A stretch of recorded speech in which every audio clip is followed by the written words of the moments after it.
Now, here's the journey of these bloodlines. You can pick it up at some point through history. It goes way back. Let's pick it up here. These societies, these more advanced societies, Egypt, Mesopotamia, the Indus Valley, China, etc., they started to appear as the first more advanced societies after the cataclysm. What history does is pick up the cradle of civilization in places like Sumer and what have you. That wasn't the cradle of civilization. These societies were when human society had reached a certain point again after recovering from the great cataclysmic events that destroyed the previous society, much more advanced.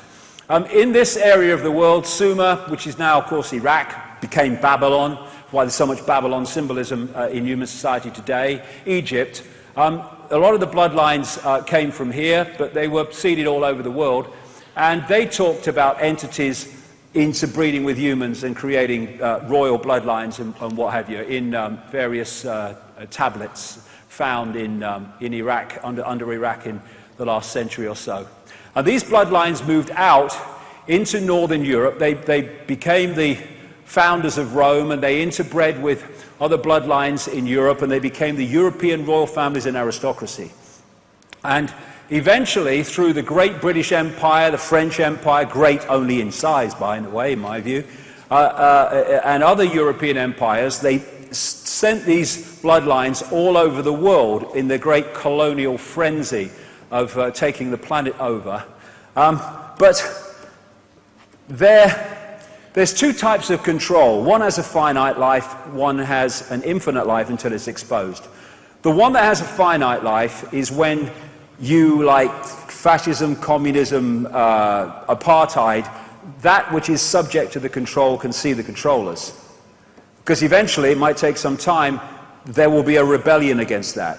The greatest form of control is control you can't see, where they give you a vote every 4 or 5 years, and yet behind the scenes, the same people are in power behind the scenes all the time, no matter who's officially in power in politics. And that's what they did in the colonial system.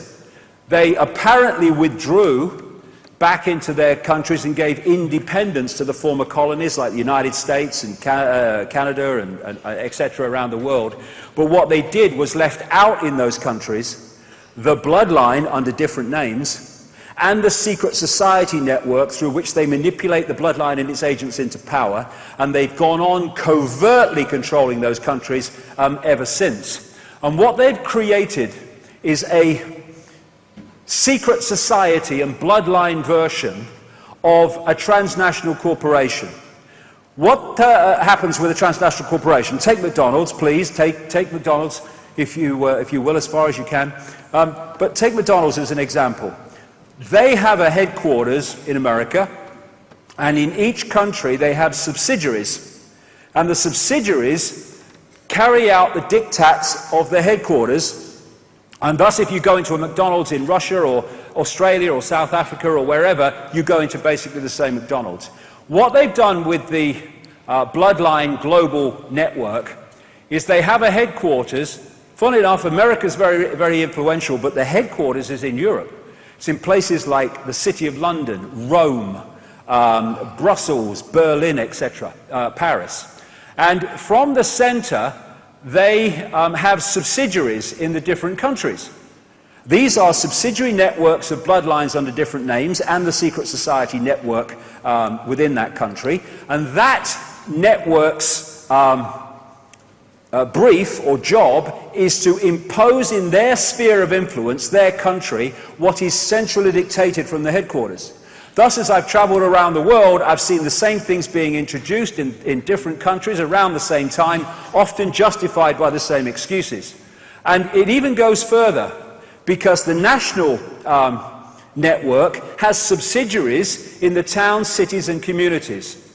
And thus, from the headquarters, they can manipulate down into a local community, if they wish, through this network. And they've created this structure in which they have not just infiltrated, but created the organizations that run and control the direction of the world. I get into some of them. But what the vast, overwhelming majority of researchers into this conspiracy do not see, or do not want to go there, is the fact that there comes a point where this human network goes up into or out into other dimensions of reality, and the dictating force is not human. And common themes. The number of times you see around the world depictions in different societies of half human, half reptile entities. This is obviously in Asia. And the depiction of the interaction between reptilian entities and humans, and part human, part something else. The gargoyles on the churches built by these secret societies, like the Knights Templar, and on the castles and mansions of the elite bloodlines, they are symbolically these entities. So many of the coats of arms of these bloodlines carry reptilian themes. The whole logo of the City of London, or Babylondon as I call it, because it's one of the great central focuses of control, not only through finance either, is a reptilian holding the red cross and the white background of the Knights Templar, one of the major secret societies in this network. One of the key points in London, for this conspiracy anyway, where the City of London meets Temple, or Temple Bar, or the Temple region, which is the legal profession and courts, is this flying reptile on a pedestal right in the middle of the road. They put these things everywhere. Now, there's another common theme, this is all over the world, of reptilian-type entities eating humans. There's so many of them, it's unbelievable. This is Central American, as the previous one was. Here's some more, and often they'll put a crown on the top, because this is the royal bloodline. This is where the divine right to rule comes from, or the idea of it. It's the belief that you have the right to rule because of your genetic descendants from these gods, the divine right to rule. There again, a similar one. Here's other ones, and logos and coats of arms and what have you. And there's Alfa Romeo, the same, and of course the red cross and the white background of the Knights Templar. You see this reptilian theme coming up a lot in entertainment, because these bloodlines and their networks control Hollywood, and they control the entertainment industry in general. This is an advert, a Nike advert, where this American footballer was depicted as reptilian, and the theme of it was, because of that, he was better than anybody else.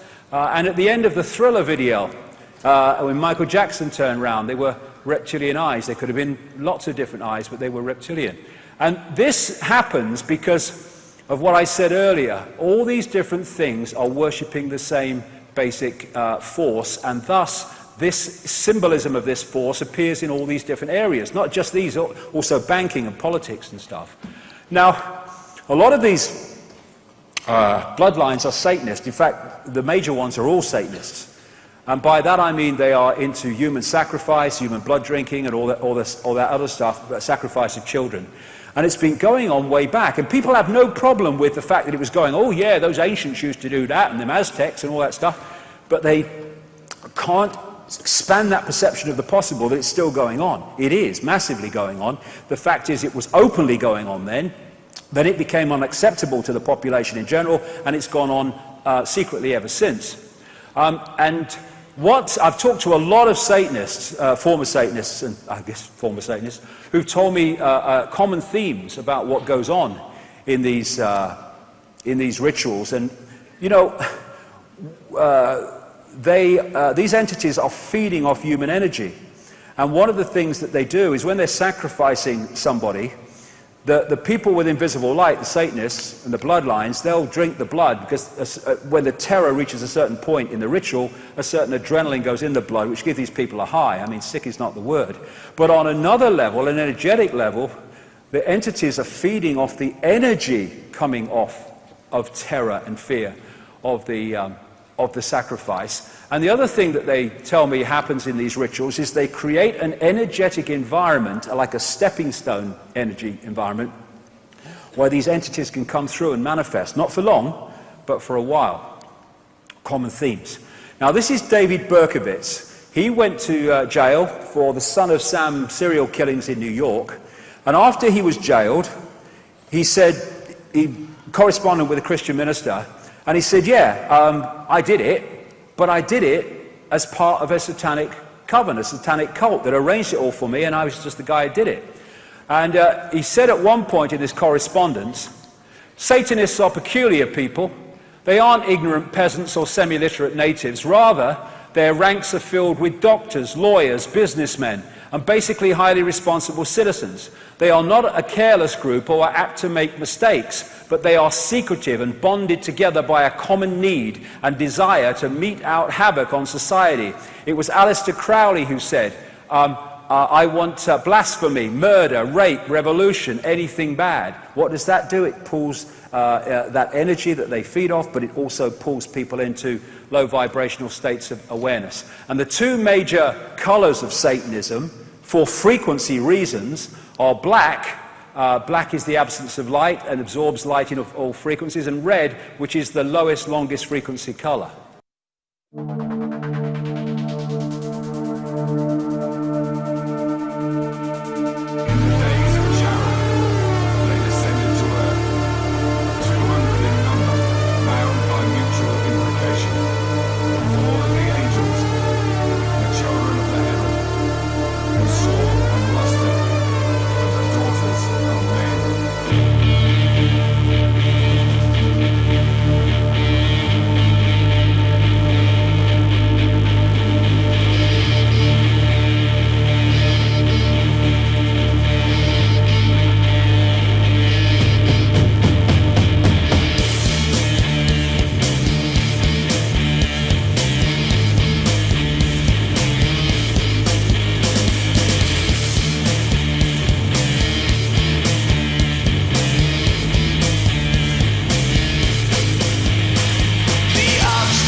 Conjure them.